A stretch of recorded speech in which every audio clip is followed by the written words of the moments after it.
Hi. We're doing live. What's up? I finally got the. I was going to say, Sentai Guy's finally here. This is the most unprofessional stream I've ever done because I'm not using any of my podcast here because I'm too lazy to set it up, and we don't have time. So we're going off of just what I have here on the microphone. So here we go. We got a couple items of business, I guess. You're a bunny. You're quite the bunny. So yes, the Subro is here, Nate, and we got Sentai Guy Chris here, and the Metal Don, Jake over here, although the lighting's awful because backlighting, and we're in our hotel room. This all looks stupid, but we had to do this. Yes, everyone. I finally got the Metal Don in bed. I can't do the rape shot. My powers have been hampered. Anyway, so let's get the first item of business out of the way. We're going to continue our Ultraman Omega coverage. We all watched episode 2. Yes. Now we can actually talk about it together. We are live from the Hyatt Regency in Rosemont, Illinois for G-Fest. We recorded our season finale last night because we were all here. It's the first time we have met together in person.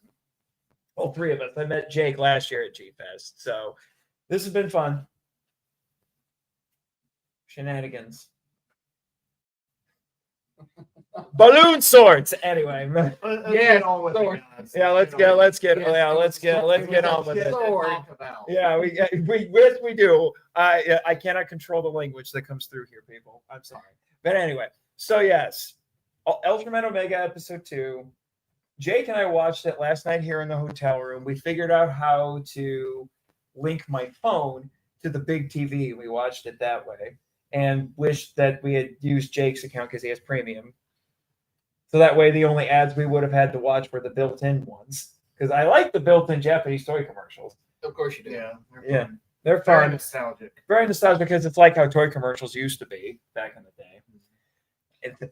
And we found out, thanks to the Metal Don sleuthing, where the dub is going. It's not going to be on YouTube. Sleuthing nothing. They announced it. This was yesterday. Yesterday they announced it. Never mind, because I'm too busy paddling, and you guys get to dab all the fun. They announced at the Ultra Academy. I think he wasn't supposed to, but the publisher. Jeff? No, Jeff was in there. I think he might have prompted, but the guy's card I gave you today, he let it slip that it was going to be on Tubi and Amazon Prime. Tubi is a weird choice. Amazon Prime, I can believe, because I think they've migrated all the English language stuff off YouTube to there. Now, granted, I did call it last week. Yeah, you did, actually. But it doesn't stop with Tubi.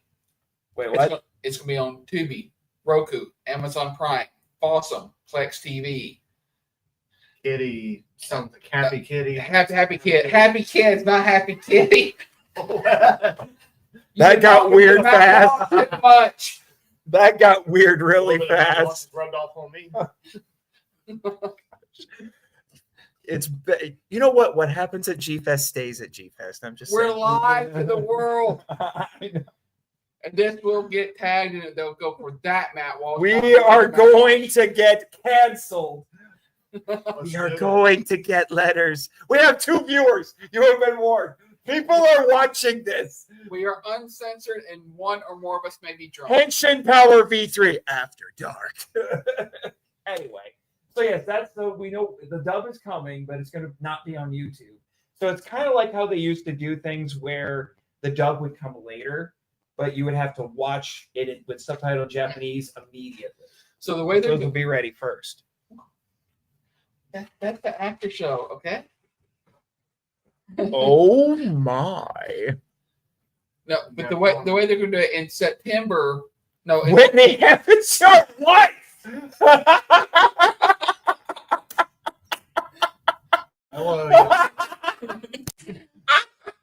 She said she didn't want to see or hear about it. You didn't tell her she's going on the stream. Anyway, I'm gonna highlight the comment.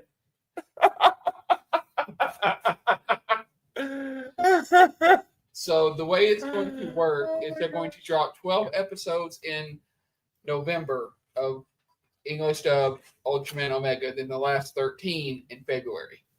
on Okay. Amazon Prime. Okay. So we had episode 2 yesterday. Mhm. And the first thing I will comment is we get more of the cast. We have the girl now with us. And On the show, not on here. the show, yes, on the show. She's not off on the side, Whitney. Yeah. Yeah. I told you not to bring that Bachelor cosplayer in here. Anyway. You think I'm lying, but Move on, guys. Move on. Anyway, so our last cast members here, and kind of how I figured last week. I think we're going to get more of an Ultra Q setup here because she's a scientist and she's investigating the kaiju. Because our boy decides, Serato? Is that what? Yeah, his fake name. His fake name. I tried to look. I was like, is this supposed to be some sort of a pun in Japanese I don't know about? Because it seems like they were kind of like stumbling over it, just making it up. So yeah, but I couldn't find anything about that. So he's just like, I have to go investigate the kaiju. I can smell it. My ultra senses are tingling, and I smell it. So he's like, I want to go over there, and then he's just like, come here. And he just super leapfrogs over the bridge. And then this is when the effects look a little wonky in that sequence, admittedly. But this is where we get into Dragon Ball Z territory because when he gets hungry, he loses his ability to fight. Well, no, it's more like he gets hungry after using his powers. Yes. So I'm like, I looked over at Jake and I said, so his kryptonite is he's hypoglycemic? Yeah. But that's a common trope in Japanese media. Like we talk about with Goku, especially in Dragon Ball, and first start whenever he would use his powers, he would get hungry and then he couldn't fight.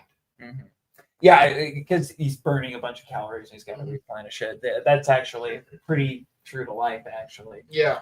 People get very hungry after a workout. Yeah, it's actually a great weakness that should probably exploit more a bit in America. Perhaps. I know that the CW Flash did that for a little while. Yes, and it's a fantastic weakness for the Flash. Like, yeah, he has to be constantly eating. Basically. He burns so many calories. Yeah. Unfortunately, he can't get drunk because his metabolism is insane. That must fucking suck.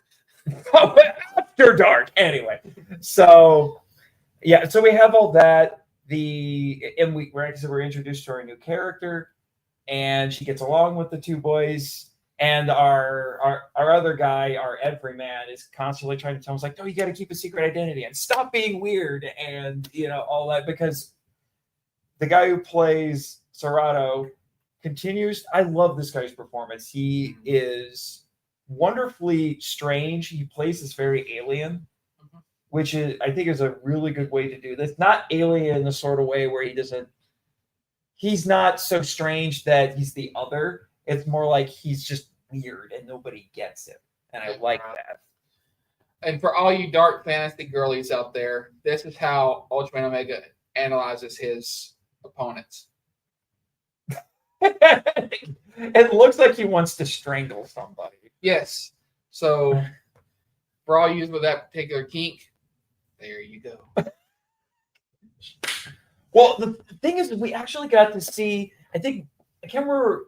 Do you remember, because you watched last week's episode 5 times, did he do what he did when he transformed by doing the little... Yeah. So he said that he thought he could grow big, and, after a couple of seconds, he just did it, and it came out. Yeah, I just said it was... I see what you did there. But anyway, I actually really like his transformation sequence. It feels a little less like Ultraman. Well, the newer shows they've done some song and dance for it, but this one feels less elaborate. It reminds me a little bit more of a Super Sentai or even a Kamen Rider transformation. More Super Sentai. Yeah, because he does this to summon I actually looked it up. Because I said this is a lot like Ultra 7, and that weapon that's his crest, he calls it the Ice Slugger.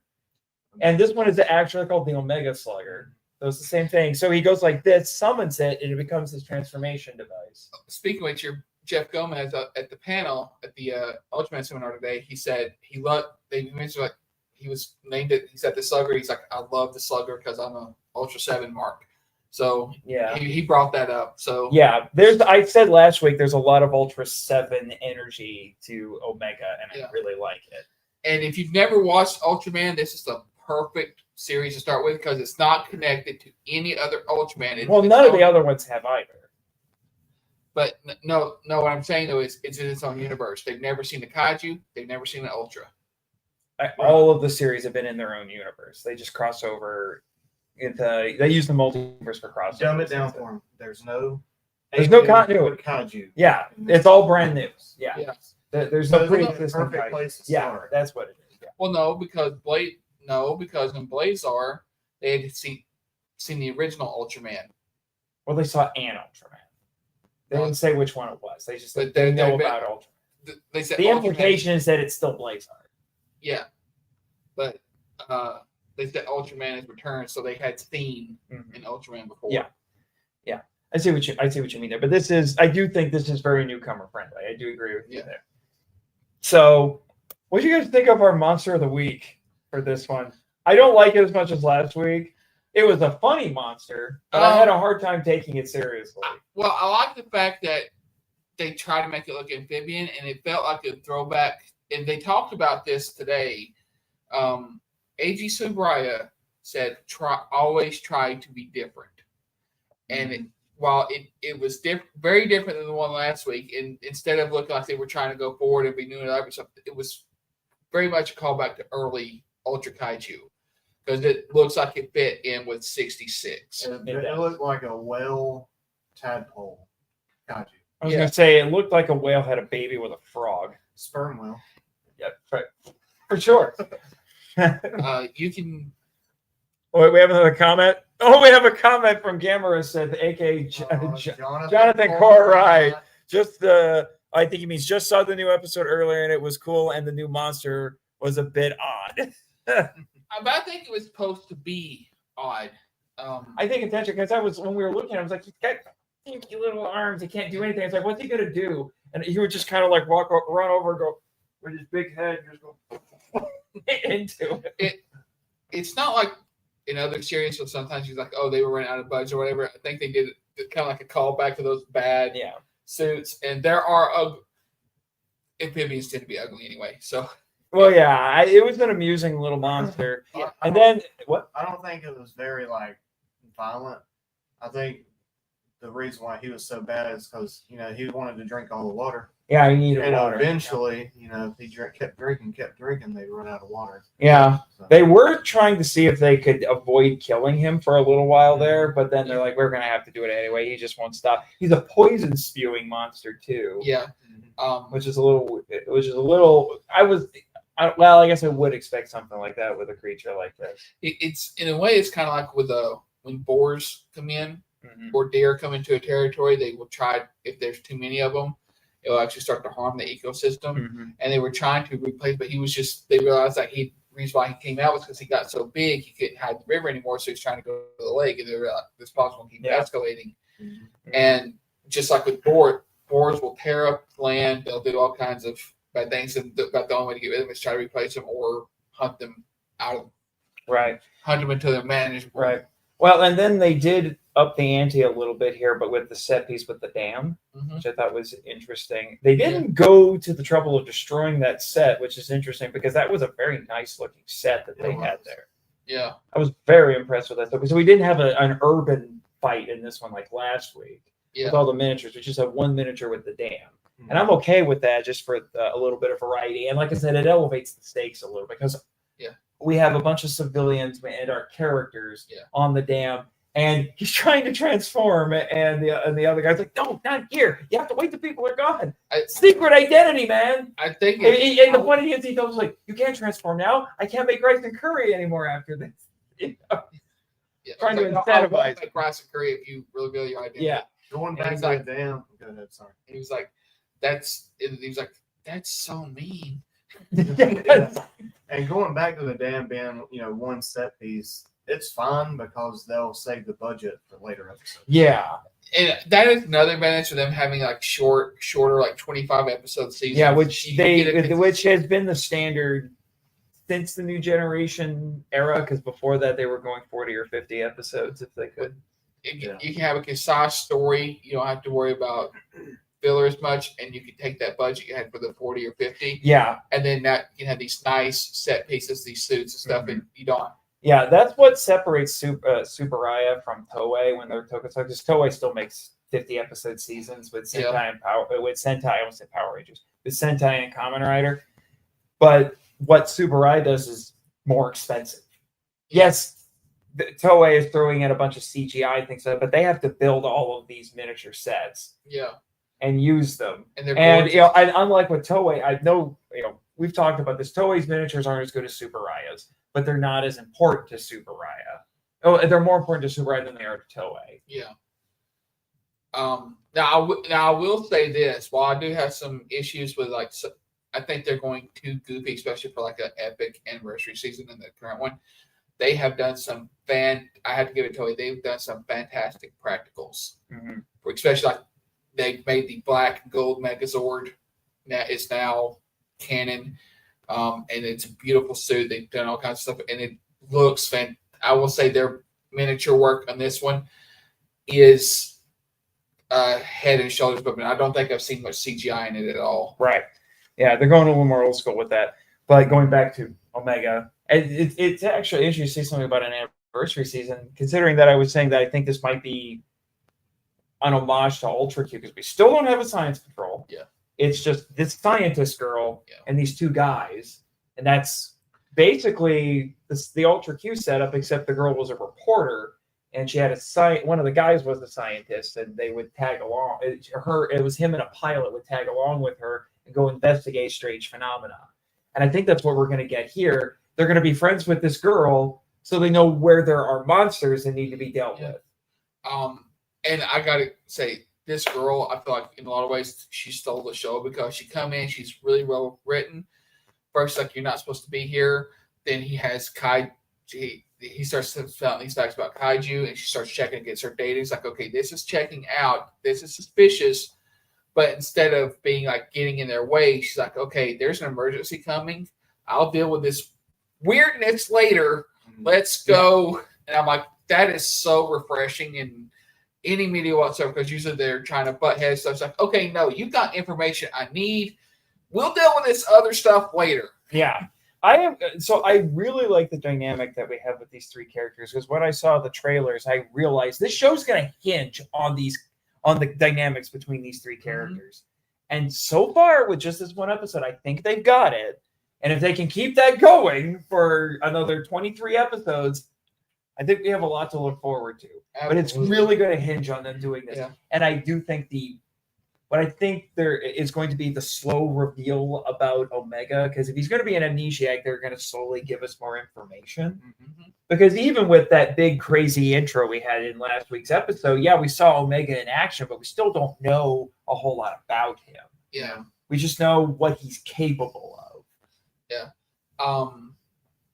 And I like the fact they're mixing in the amnesiac and the fact that he just doesn't know about the planet, and they're kind of combining the two. Mm-hmm. But from what I've read about amnesia, the way he's actually remembering stuff is actually how people start coming out of amnesia. It's like, wait a minute, there's a trigger for this memory. Whatever's blocking it, it's now gone. Mm-hmm. So I think that's it. They've really put in the work and done the research in this. So you're just not able to sit there and poke holes. Yeah. So solid episode. I don't think it was as good as last week, but like I was saying to you before we started recording, when it comes to writing, if you're writing a book, you want to make that first couple chapters just bangers so you can get people hooked. If you're doing a TV show, you want to make your first episode a really big banger to get people to keep watching. Because once you got them hooked, they're willing to go along with you. Because I've noticed that typically a second episode of a TV series tends to be a little bit more typical by comparison, because they really invest on getting that first episode right. Well, I don't think it's fair to say it's not as good. It's definitely a different tone. They went for more exciting in the first one to get your attention. It's kind of like, it's very Japanese in that way. Yeah. Well, even if you read like the Harry Potter, the first, his parents are dead. All this weird stuff's happening. You got a guy flying on the motorcycle. Second chapter, Harry Potter's in a cupboard, and you're in a boring household day-to-day event, Yeah. but it's no less compelling because you're finding out, oh, this little boy who lived is in a very abusive home. Mm-hmm. So in this, it went from very exciting, here's Ultraman. Oh man, look at this. He's doing like Kung Fu, Hong Kong type fight scene.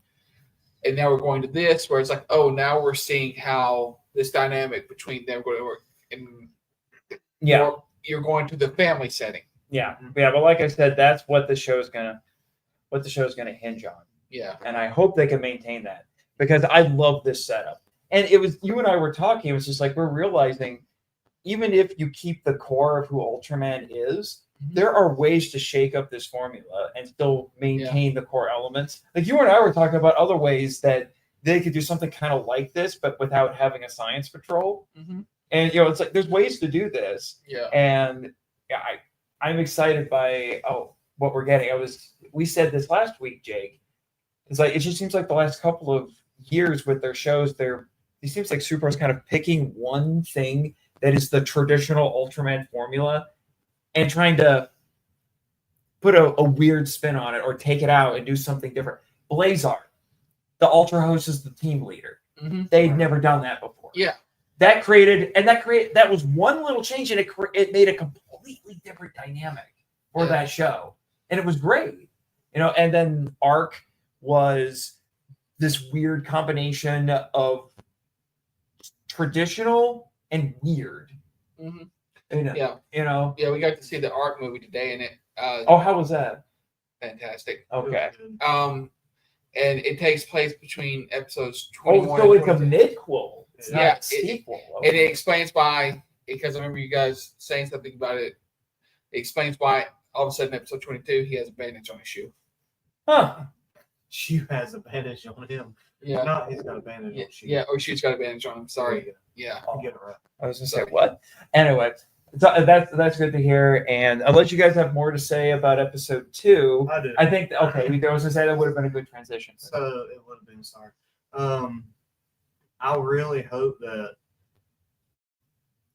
he lets people know who he is instead of just the boy and girl knowing that he's Ultraman, because she's going to figure it out eventually. But I think she'll figure it out probably in a couple of episodes would be my prediction, and then they'll probably maintain it just for the to create the tension. But it might be a case where more people start to figure it out because he's just not going to care. He seems to not really. That's how I wanted Art to be. I wanted Skip to all know that he was Ultraman, Yeah. and by the end they did. Yeah, But I think it would have been better if they. Yeah. There are other Ultra series where the team, or at least some members of the team, figure it out. They don't need to drag out her not knowing. She needs to figure it. I'd say by episode 5, she needs to know. I was just saying within the next couple of episodes, I and expect she'll then know. it would be really cool is if maybe not right away, but like when he's going through these emergencies, like with those workers on the dam, he's going to have no choice, like in one person, and like he has to transform, and then Kohei is like listen, please, you see what he's doing, you see the important work. If you tell, they're going to lock him away, and what we're going to do when one of these things attack, he's the only one who can find them. Okay. I just now looked at the chat and we have a gazillion comments from Edwin. Of course. I guess we need to address these real quick and then we'll talk about the crazy news today. All right. So Edwin, I checked the TV tropes for it. It said they didn't use military defense forces is because, well, how a war has been in the headlines and the world for so often. Yeah. Okay. That does make sense. Jake, Crisis on Tour. Oh, he's giving us nicknames. Says you are Crisis on 2 Earths Ultraman. Chris, you are Smallville Ultraman.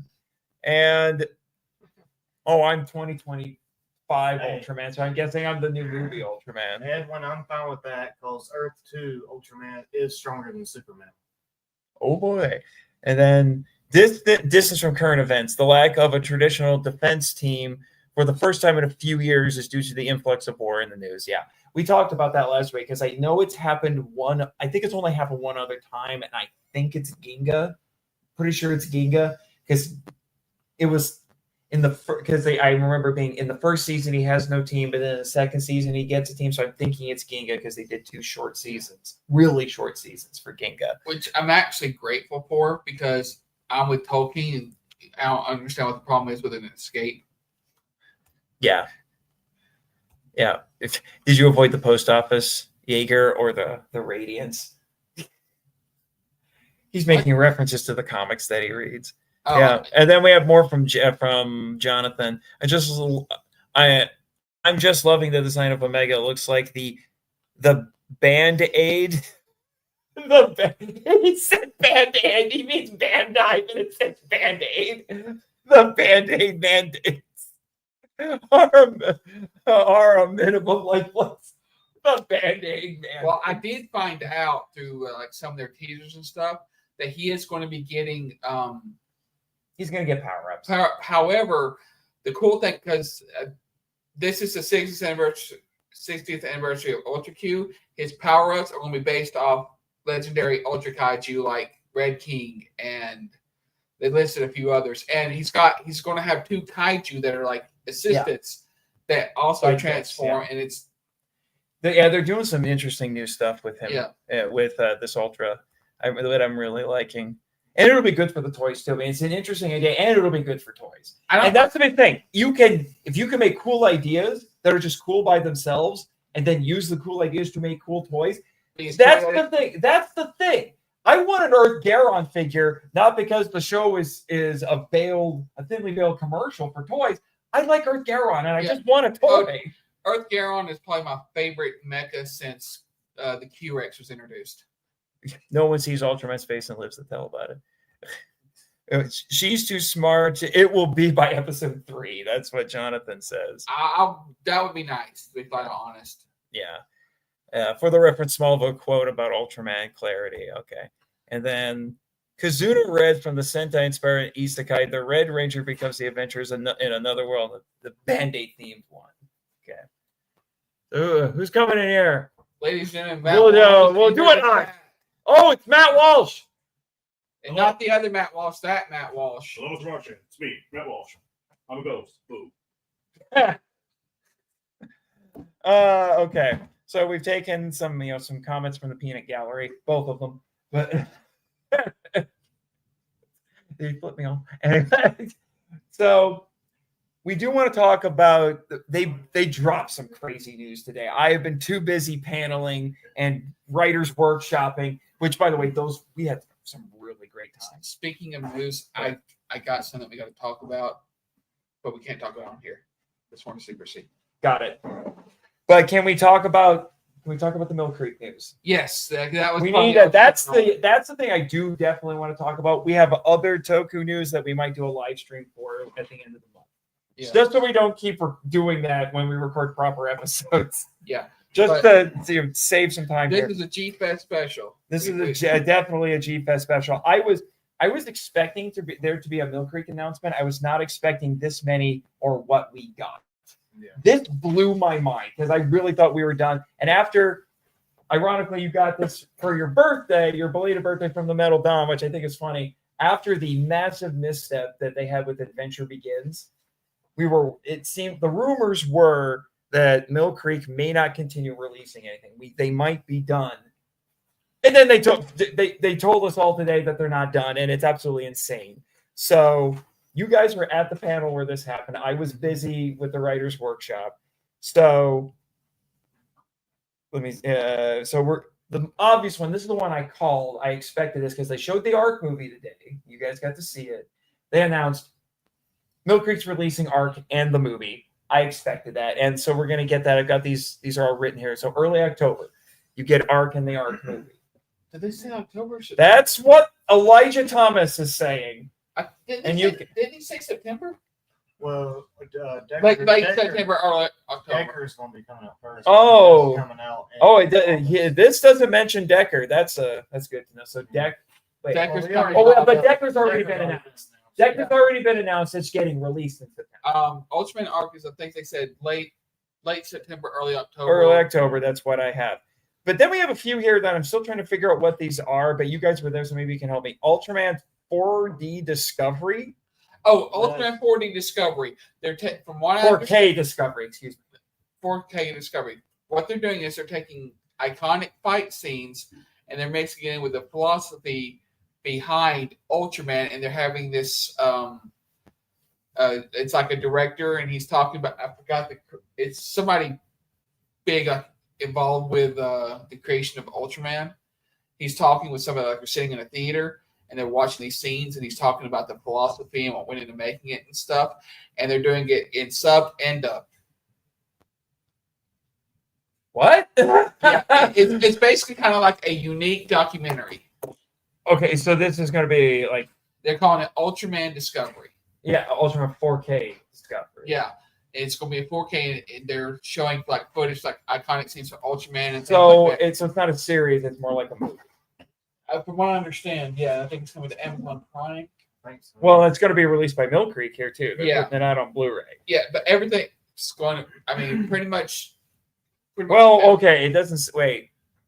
Oh, Mill Creek Entertainment. It says that actually has a solid release date according to Elijah here, November 12th. Yes, November 12th. Then, But the next two are the ones that blew my mind. in May of 2026, we are getting 2 English. March. March of 2026, we're getting 2 English-made Ultraman, powered and great. Or, as they were originally titled, Ultraman Towards the Future, which is the Australian show, and Ultraman the Ultimate Hero, which is the American-made show that never aired in America. Towards the Future did. It even got a Super Nintendo game. An awful Super Nintendo game, but a Super Nintendo game. And you want to know why? You want to know why the American show never aired? They made it in 1993. Power Rangers. Power Rangers would have eaten this show. Absolutely. It would have. Power Rangers was eating everything, but yeah, at that point, Except for the Rangers themselves, they weren't eating anything. well, yeah, Yeah, that's very true. yeah. But when they announced that, like that, I could not believe that. First off, the reason they haven't been released is because of some whacked out rights issues. I'm hoping that doesn't hinder these releases in some way. No. They're both only 13 episodes long. They're both in English. I'm going to be curious to see what they do with Towards the Future, because these have been posted. They were ripped from the Japanese Blu-rays and put on YouTube. Mm-hmm. And what's weird about the Australian show is that there are subtitles in Japanese that are hardwired into the footage, so you can't turn them off. Mm-hmm. Well, and I'm wondering if they'll get rid of those because this is going to the English-speaking market. I hope so. Yeah, I'm sure they will, because they said it's going to be 4K. These are going to be 4K. No, I don't think so. I think these are just going to be Blu-ray. I think they said 4K. I think there's. It says Blu-ray on here for both of them.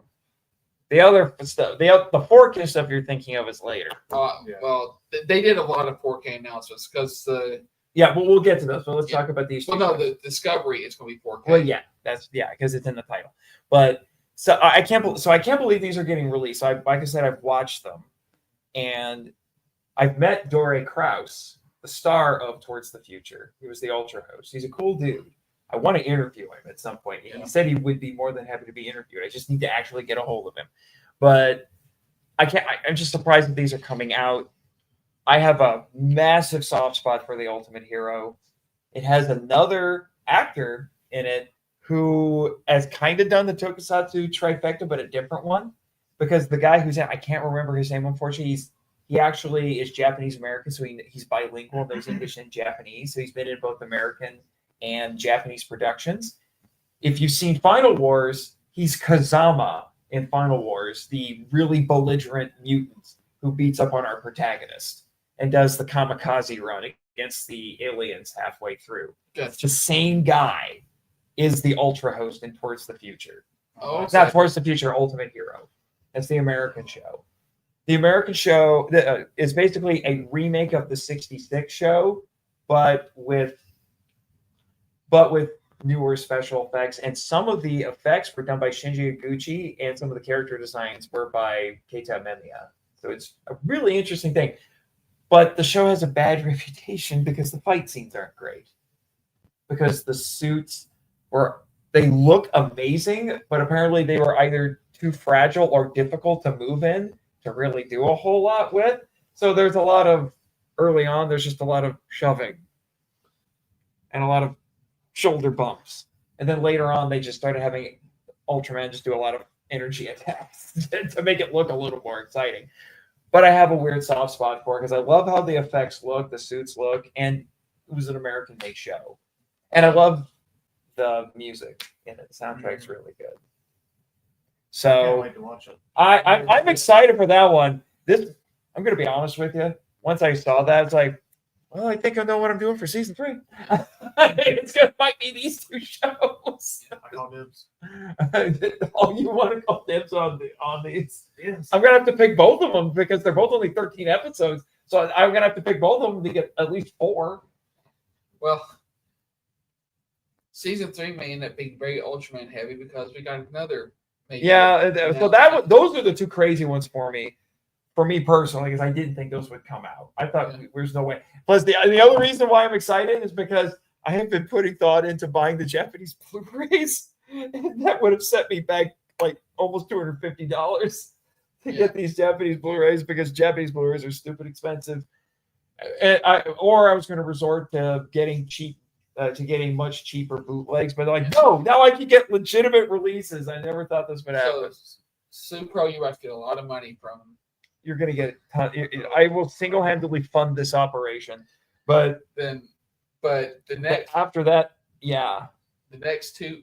I never would have expected something like this. This is crazy. They are launching. I'm making some conjecture here, but I think they're launching a 4K line because they're releasing Ultraman 4K and Ultra 7 4K, which means we're getting Ultraman and Ultra 7 and 4K subbed and dubbed. And I want to know if it's the actual original dub for Ultraman, which I do have in low quality on DVD. And they've released some of them, some samples here and there on Blu-ray by Mill Creek because they're trying to find the audio and restore it so it sounds better. So I want to know if they've actually finished that or if this is a brand new dub. Well, same how And then the adventure begins, they're probably doing a new one. Maybe, but in this case, it would be not because of rights issues, but because maybe they can't find all of it. I've got a feeling it's going to be new because of something I noticed on the credits for Ultraman Arc, which it was the English dubbed Ultraman Arc movie that we watched.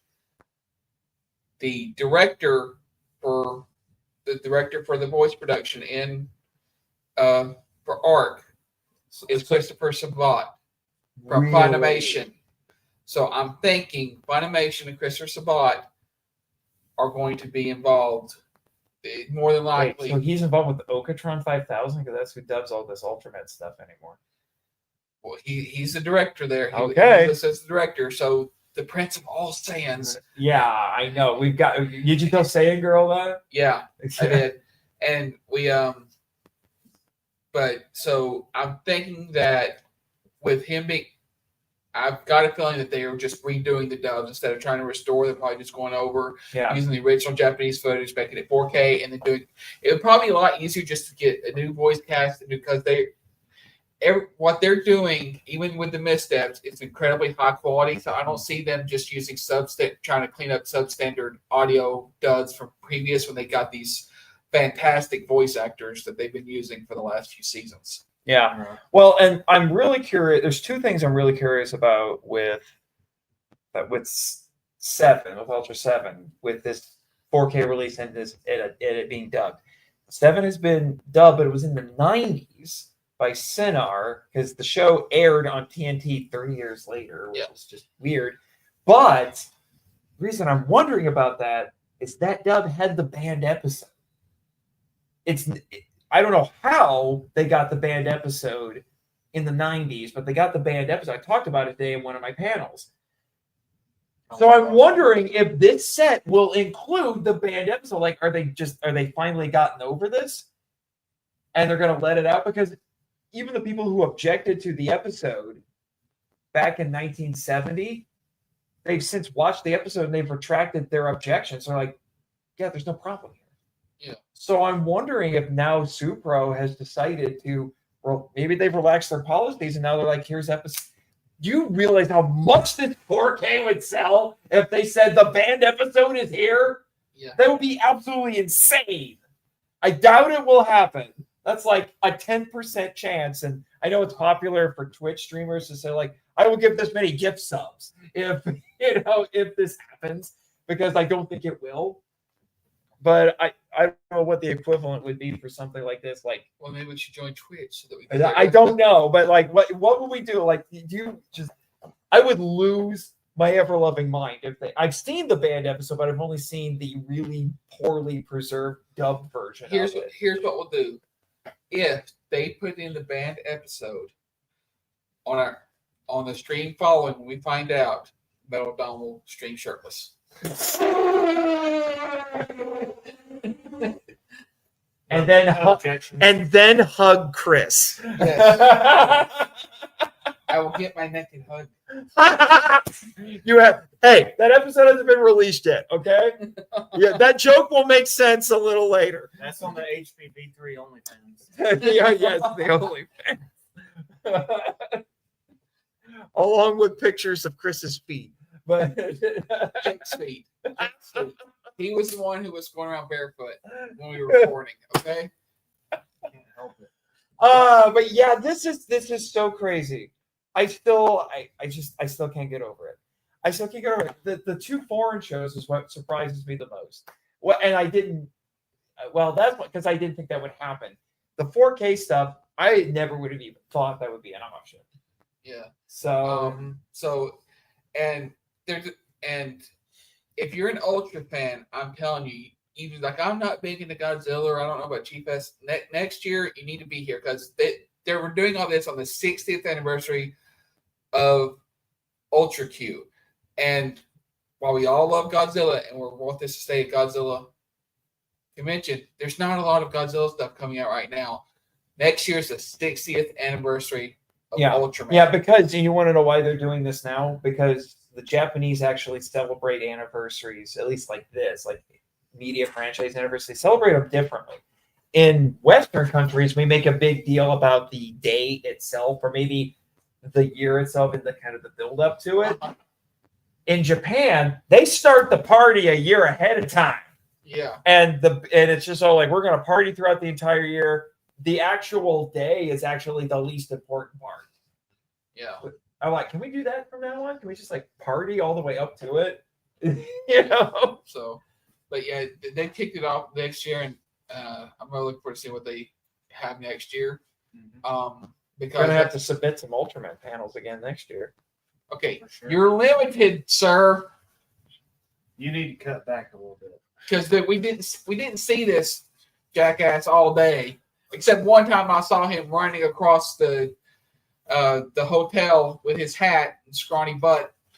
I don't know where he was going. I guess I'm going zoom out. Well, there goes Nate. You're just jealous that I'm skinny, but Indeed. I'd rather be buff like the other Matt Walsh over here. He had an arm wrestling match with John LeMay. And I lost.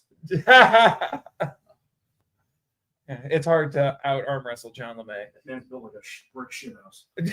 After dark, anyway. So, yeah, we'll have a lot more to talk about when we get to our news roundup live stream. If we want to commit to doing that, I've already got a list of things. This convention has been nuts. I can't wait to talk about everything that's been going on this weekend. It's been crazy. Just put your kids to bed before you watch a HPV3 live stream because we're uncensored. They My are. kids are watching right now. Yes, well. All right. Well, we do have a few more comments that I'll go over real quick, and then we'll wrap up because we got stuff we still need to do. So some more stuff here from Jonathan. But not that Matt Walsh, right? No. Yeah, and then he says, but what about Trigger? They've already released Trigger. Yeah. I have Trigger. It's on my shelf. Yeah, take your bourbon and go. And then Jonathan says, Boltan on 4K, high def heels. We saw a lot of ball. Yeah, okay, yeah, here it is. Yeah, it's well, no, it's not Shane Kosugi, it's Kane Kosugi or Kane Kosugi. That's his name. The actor I was talking about. Yeah. So that's what. Yeah, he correct himself. Is Kane Kosugi. Then one more from Edwin. We have a Kamen Rider simulcast coming up for Zets. That was the other crazy token news weekend. Zesty. Kamen Rider Zesty. I hate the shoes. Hot take. I hate the shoes. I hate the belt being a cross strap. I hate that. No, it's like a bandolier now. Yeah. It's stupid. Nothing is impossible. Now all that needs to happen is a Driver Force release. Yeah, good luck with that. Because Toei isn't nearly as generous as Supro. Because Toei says no way to its. Yeah, Toei says no way. Yeah, Yeah. I love Because they that. don't like money. No, they love money too much is the problem. Apparently not, because they don't realize how much money they would make. They're only nice to you until you give them a ton of money, and then they're your best friend. Basically, they're if Supro is Tokusatsu Santa Claus, Toei is a Tokusatsu escort. She only cares unless she doesn't care until you pay her Toei money. is the Tokusatsu Black Santa. Oh, or Satan Claus. Is it Satan Claus. Satan Claus. Yes, thank you. We call him Black Santa. From that Christmas episode. Yeah, Oh my that's god. right. Yeah. Actually, quick aside. I wasn't being racist that time. Yeah. Quick aside. My parents always give me birthday money for my birthday every year, and I used it because I was looking at my Amazon one of my Amazon lists, and it said, "Oh, would you like a 30% off coupon for Sheridan?" When it's already only like $50 on here. Sure. And so I bought it with my birthday money, and when he spent the night at my house on Wednesday, we watched the first episode, and we were quite entertained. It's nothing but action and exposition in that first episode. One other announcement they made, and I don't know but I know they have one item for sure. UltramanStore.com, you can get the exclusive Ultraman G-Fest shirt. I am putting serious thought into buying it. And I already ordered it. I was going to say, it's Jiras. Yeah, And it says on the back, like, I survived. It's G-Fest. Jiras, but behind him, and they don't do the whole thing, but there's like a kind of semi-curve. You can tell it's inspired by the Godzilla -1 logo. Oh, yeah, that's... And I on think, the back of it, it has all the events that went on there. yeah. All the Ultraman events. the hero Yeah. premiere. And we got Jonathan says Toei is Krampus. yes. There is a Ultraman card. That was my card game. Yeah, what was that they revealed? I can't remember the name of it. It was a new deck, wasn't it? Or I can't remember. They're releasing a new deck for the Ultraman card game. Mm-hmm. Also, artists out there, they're taking submissions from independent artists for you can do Ultra Kaiju or Ultraman, and they will use it if they like it. It can become an actual card. Rebecca, go make a card art. Some of the artists include Matt Frank. They listed a whole bunch of them, but they said they also took some independents. They had a video of an independent artist who they used as Rebecca, you made our logos. Go make official art for Ultraman. So, and the Ultra Academy, we gotta. Ultra Academy, yeah. You guys we gotta be careful what we say about that. Yeah. So we'll save that for later. But yeah. But well, we did find out that there's 6 books coming in the Ultra Academy series, and I asked at the panel, and the guy who wrote the contract said there is language in there. Young adult Ultraman novels are in the contract, so yeah. So it's not just going to be the Ultra Academy. They are. Yeah, which I think Ultra Academy. I think Ultra Academy is middle grade. And they've also released they got the Ultraman novelization out, and they released Ultra 7 was this week. Yeah, and it turns out that they did condense it, but they've also made it into hard sci-fi, and the original apparently won a prestigious award. Jeff, can I write one? So, and they're actually hoping to be able to continue this going forward. So we have want to write one. Yeah. Just one. Just let me have one. Well, so yeah, who knows? But they had a lot of great news. It was all, I had no complaints about anything that I heard. Yeah. And It's like I said, it's a great time to be an Ultraman fan, and I've been saying this for years, and I believe it even more now. I think what Tsuburaya is doing, it should be the blueprint for all these Japanese studios. And I'll tell you right now, I think one reason why they're amping it up, and especially trying to hit that market right now with Amazon Prime and everything else, they are filling the gap left by Power Rangers. That's what they're going for. Which is interesting because when Tiga was dubbed by 4Kids and aired on Fox, it was because, if you look at the timing of it, it was because they lost Power Rangers and they were trying to find a replacement. Yeah. So, Hasbro, we're After dark. we're Supro now. Yeah, we're pro Supro now. I tell you what, the way they're handling Ultraman, just go ahead and sell Power Rangers to Supro America and let them handle it. Oh my word. All right, couple more quick comments here from Edwin. Not even Kamen Rider, who's walking the path of heaven, the man who will rule everything, can help with official releases. And then he says, I'll get the Dragonite Ryuki belt and do whatever I needed to get the streaming media I wanted by any means. Yeah, good luck with that. Yeah. Good luck. Good luck with that. Toei said no way. Yeah. But yeah. That's why you need to go and meet a man at the docks. Yeah, for sure. All right. Well, this has been fun, gentlemen. Let's see if we can keep this going for next week with Omega and keep editing. Anyway, I'll help you out. Don't worry.